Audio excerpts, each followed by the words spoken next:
Some wives of current and former Border Patrol agents are fed up with the situation and are stepping in. Irene Armendariz-Jackson is the Republican candidate for Texas's 16th congressional district, which includes El Paso. She joins us now. Good morning, Irene. Thank you for joining us. Good morning, and thank you for calling me Irene. You're the first one. I am a fluent Spanish speaker, so I made sure not to screw it up. I know that you were born in El Paso. Your parents were naturalized U.S. citizens. Is that right? Correct. From Mexico, yes. So to clarify, you are not anti-immigration here. You're anti-illegal immigration. Is that right? 100%. We need to know who's coming in, what their intentions are, and we want to make sure that they're not a burden to our community or a danger to our families. Well, when it comes to the stories your husband has told you, I understand that he is a retired Border Patrol agent, but what is he telling you about the actual day-to-day experience of trying to patrol that border? Well, he retired in December, so he lived through the 2019 surge of illegal immigrants. And I just want to make something very clear. These people are not migrants. They're not immigrants. They're illegal aliens or illegal immigrants per immigration law. Let's not change the law by changing the terminology. And basically what he tells me is that he took a note to protect our borders and to stop illegal immigration, not facilitate it. And that is exactly what our Border Patrol agents are doing right now, alongside ICE and other agencies, whether it's at the local or state level. They are facilitating illegal immigration, and it needs to stop.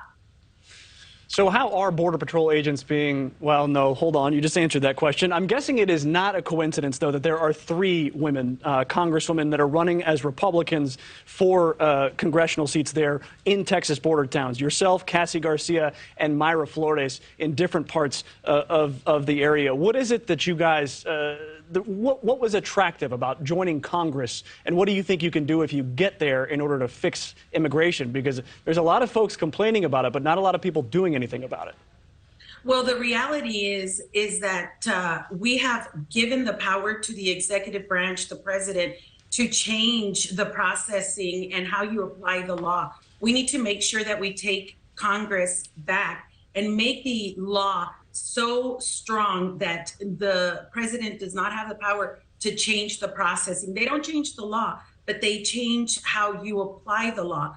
And no president, and this comes from the foundation of our country, our forefathers never wanted the president to have this kind of power. It's a total disregard for the safety of Americans. Right before this, you had a segment where the people from New York are complaining. This is ridiculous, and it's hypocritical to see them complaining about a few illegal aliens being in their community when we're dealing with thousands. We're dealing with 6 to 10 buses leaving El Paso. That's just one city leaving El Paso.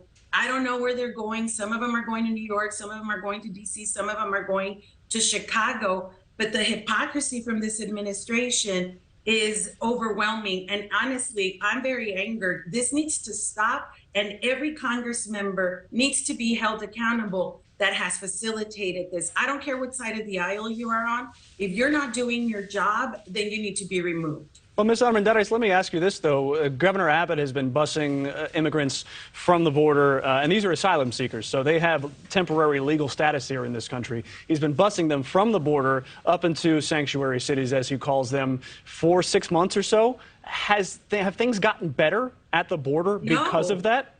No. So it's not really accomplishing anything, this busing? No. You know, the people in New York are complaining about illegals walking in their neighborhoods. We have them here all the time. And they're very easy to identify. You know exactly who belongs in your community, who belongs in your city. There's a special kind of shoe that they wear. It's either flip-flops or an orange-looking Croc-style shoe that they have been given. This has just exploded things. Now, I do believe that there is, I'm glad that they're busing them out, because or else we'd be stuck with them. And, you know, we walk the area. But if it isn't changing anything where you live and it isn't helping, then why do you support it? No, it's not. Then why do you support it?